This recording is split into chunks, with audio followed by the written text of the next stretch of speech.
오늘의 말씀은 느헤미야 1장 3절에서 5절까지의 말씀입니다. 그들이 내게 이르되 사로잡힘을 면하고 남아있는 자들이 그 지방 거기에서 큰 환난을 당하고 능욕을 받으며 예루살렘 성은 허물어지고 성문들은 불탔다 하는지라.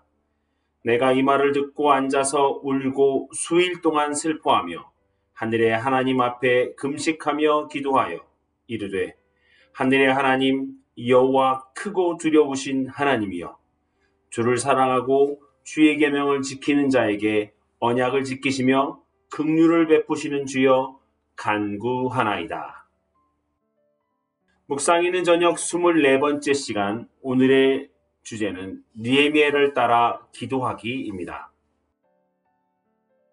북이스라엘이 아수르에 따라 멸망했습니다. 남유다 또한 바벨론에 의해 멸망을 당했습니다. 오늘 본문의 주인공인 느헤미야도 바벨론의 포로로 끌려가게 되었습니다. 그런데 어느 날 형제 하나니가 고국 땅 예루살렘을 다녀온 후에 그곳의 상황을 느헤미야에게 알려주었습니다. 그것이 오늘 본문 3절의 말씀입니다. 그들이 내게 이르되 사로잡힘을 면하고 남아있는 자들이 그 지방 예루살렘이죠. 거기에서 큰 환난을 당하고 능력을 받으며 예루살렘 성은 허물어지고 성문들은 불탔다 하는지라. 예루살렘이 폐허가 돼가고 있다는 소식인 것이죠. 느헤미야는 이 말을 듣고 수일 동안 며칠 동안 슬퍼 울며 탄식합니다. 그리고 하나님께 금식하며 기도하기 시작합니다.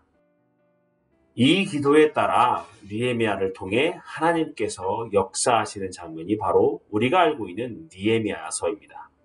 그렇다면 어떻게 해야 하나님의 마음을 움직이고 하나님의 역사를 가능케 하는지 느헤미야의 기도를 통해 우리 함께 알아보고자 합니다. 우리는 느헤미야를 통해서 4R, 즉 4R에 대한 얘기를 해보려고 합니다. 첫 번째 R은 recognize입니다. 바로 대상을 아는 것이죠. 느헤미야는 기도할 때 첫머리에 이렇게 기도했습니다. 하늘의 하나님 여호와여, 크고 두려우신 하나님이여. 무슨 말일까요? 느헤미야는 자신이 기도해야 될 대상이 누군지를 recognize, 정확히 인식하고 있었습니다. 내가 누구를 향해 기도해야 되는지 명백히 고백하고 있었던 것이죠. 두 번째 R은 repent입니다. 회개의 기도이죠. 느헤미야는 하나님의 말씀을 따르지 않고 우상 숭배의 삶을 살았던 자신의 민족, 자기 아버지의 집, 자기의 삶, 그 모든 범죄함을 낱낱이 회개하며 하나님께 조아렸습니다. 회개의 모습입니다. 세 번째 R은 remember입니다. 기억하는 것이죠. 무엇을 기억하냐면 하나님의 약속, 언약을 기억하는 기도입니다. 느헤미야가 이렇게 기도합니다. 하늘의 하나님께서 친히 하나님 백성들에게 약속하신 말씀, 즉 무슨 말씀일까요? 회개하고 돌아오면 하늘 끝에 있을지라도 내가 불러 모으리라 하는 언약을 기억해서 하나님께 간구하는 것입니다. 기도할 때 분명 기억해야 될 부분이 있습니다. 우리의 기도를 하는 것이 아니라 말씀을 통해 기도한다는 의미는 하나님 이렇게 말씀하셨잖아요.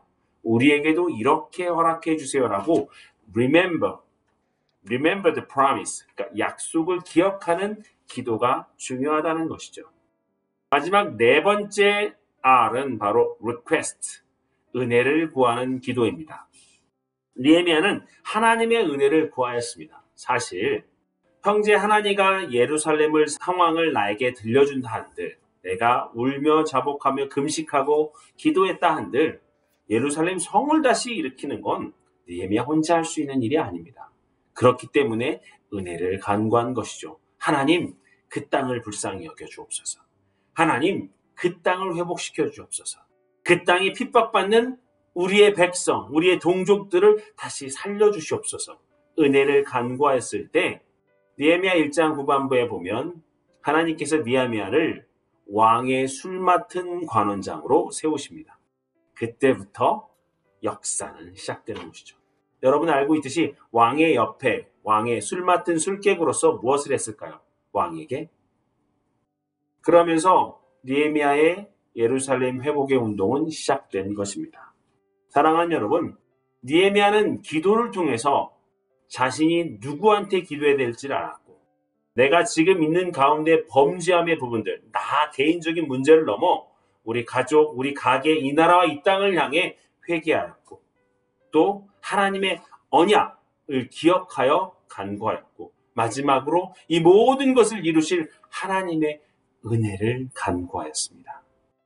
그렇게 4R, 네 가지의 가장 주된 기준점을 가지고 기도하신다면 여러분의 소망도, 여러분의 간구하는 기도의 제목도 응답되는, 즉 여러분의 삶에 하나님의 역사와 은혜가 임하는 넘치는 은혜가 있는 그런 삶을 살 수 있지 않을까요? 묵상 있는 저녁, 오늘 이 저녁에 함께 기도해야 될 제목은 내가 정말 간구해야 될 대상은 누구인지를 명확히 하는 것입니다. 두 번째로 하나님께서 나에게 주신 정말 생명의 약속, 그 약속, 내가 예전에 받았던 약속의 말씀 무엇인지를 생각해 보는 것이고, 마지막으로 오늘 나에게 필요한 하나님의 은혜는 무엇인지 묵상하시면서 기도하시는, 그렇게 은혜의 저녁을 마무리하시는 여러분들 되시기를 주님의 이름으로 축원드립니다. 감사합니다.